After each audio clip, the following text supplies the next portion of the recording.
Hello everybody, this is Gregory with How I Lost Over 100 Pounds and I've kept it off for 30 plus years, where there should be no hesitance in your weight loss and your weight maintenance. Today we're going to kind of give a ranking of desserts from worst to best nutritionally and so forth. Now before we begin, if you need help with weight loss, contact me through the Clarity FM link found here in the episode notes. Also check out my website, which has hundreds of articles and recipes.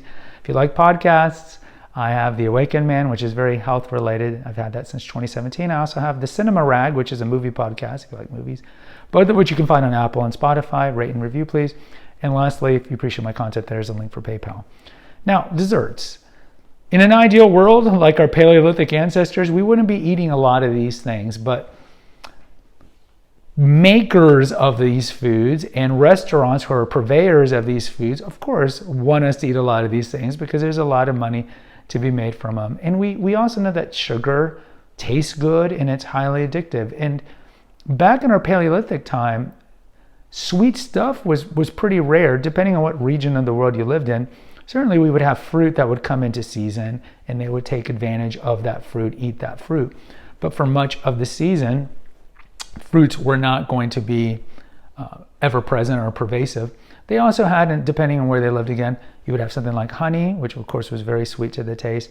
But as a whole, the majority of their diet was not sweet-centric, glucocentric. But today, because of I'd say about the last 70 years of having the grocery store and packaged foods and all the things that we talk about we should avoid, sweets are everywhere and we are hooked on it. We just finished Lent a few months ago, and I jokingly said, like, for Catholics and Orthodox who give up something for Lent, it shouldn't be meat anymore, because meat was more of an extravagance back in the ancient times. It should be sugar and like social media, computer screens. Those would be a bigger sacrifice, because sugar is everywhere and sugar is much harder to get off of. Either way, the majority of people are going to eat sugar. We have a lot of episodes here on foods that have a lot of sugar that people don't necessarily think have a lot of sugar, like let's say barbecue sauce or ketchup or some other things.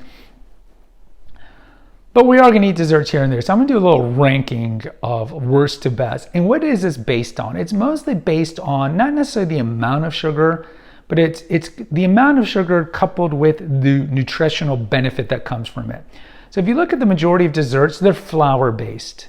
So you have cookies, brownies, cake, right there. And, and there's going to be side things to that, other flour-based sweets like muffins and danishes.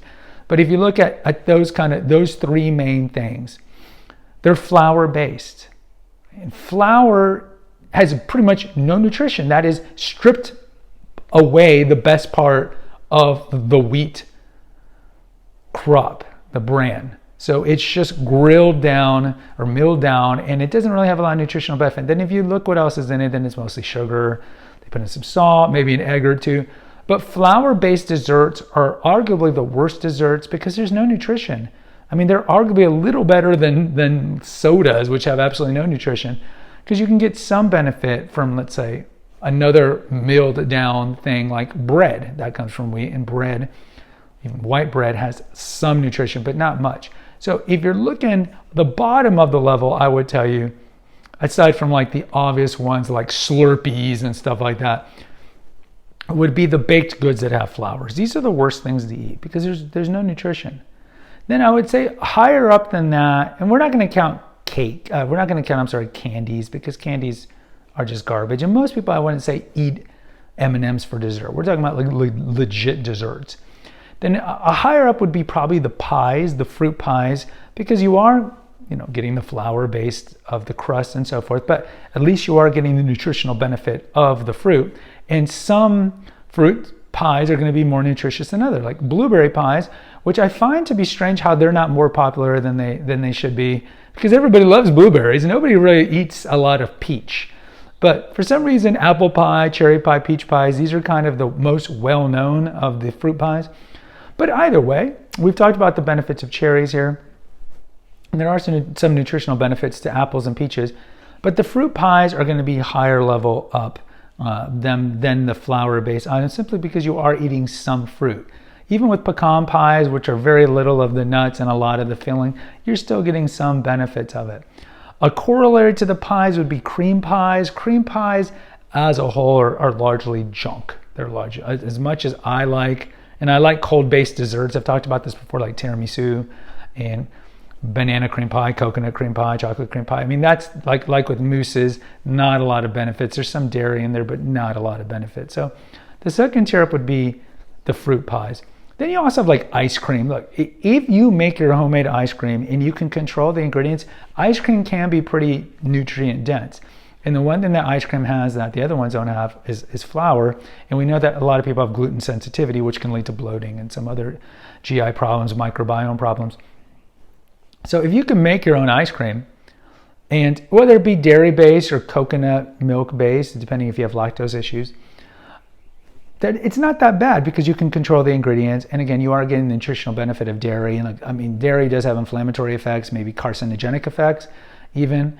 But at the same time, it does pack a decent amount of calories, a decent amount of protein. So again, from a nutritional level, ice cream, if you make it the right way or if you buy a right type, is not super bad. If you buy conventional ice cream, it's largely garbage.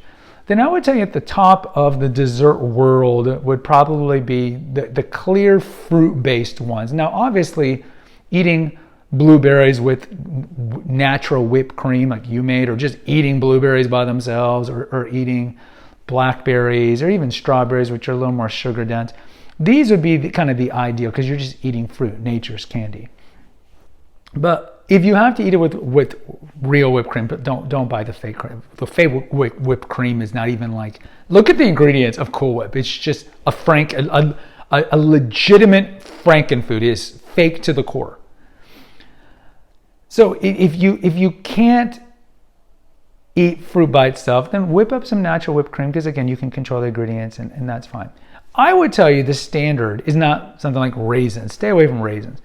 The standard really is going to be, and I think the Middle Easterners do this the best, something like baklava, something like dates. Dates are great. They're very sweet and they're very nutrient dense. And I would tell you something like baklava as well, the Middle Eastern treat, which is mostly nuts, which we know are healthy. I mean, there are problems with the way nuts are, the way we consume them. We have episodes here, but nuts as a whole are pretty healthy. So if you look at something like baklava, phyllo dough, okay, but there's not a lot of phyllo dough in it, but you're mostly eating, what are you mostly eating? Walnuts, good for you. Pistachios, great for you. Crushed up with some honey. You could do a lot worse. You could do a lot worse. So I would tell you, look, try to stay away from the flour-based sweets as much as you can because you're looking at just flour and icing, which is just trans fats. Cookies, it's really no different. Brownies, it's just a lot of sugar and a lot of flour. And then I would tell you pies would be a little better, but it seems from my anecdotal experience, like most people don't like pies. Most people don't eat pies. Then pies, then maybe ice cream if you can make it. And then obviously on the top would be fruits in themselves. But the large majority of Americans, I don't think when they want a dessert, they're like, I'm gonna go get some raspberries and eat raspberries. Most people aren't like that. They're going to go to the crappy sweets. And as a whole, we know that desserts in general are superfluous in that they don't really bring us any good nutrition. So we shouldn't really be eating them at all. We really shouldn't. And they should be something that's like on a feast day or an extravagance or a party. But I really don't think you should be eating desserts every day because it's just empty calories, which doesn't help you with your weight loss and with your weight maintenance. And the last thing is obviously do not drink your sugar calories. So even though these are not desserts, I obviously, the energy drinks like Powerade and Gatorade, just what are you doing? Sodas, what are you doing? Sweet tea, what are you doing? Just hundreds of empty calories that have no nutrition, not to mention they have food dyes, which we've talked about, linked to bladder cancer and hyperactivity and other problems. And they can have artificial preservatives and so forth. So anything that's liquid like Slurpees and stuff, avoid. Guys, post in the comments. I'd love to hear from you. Hit the notification, subscribe, and share button. Until next time, take care, God bless, and pray.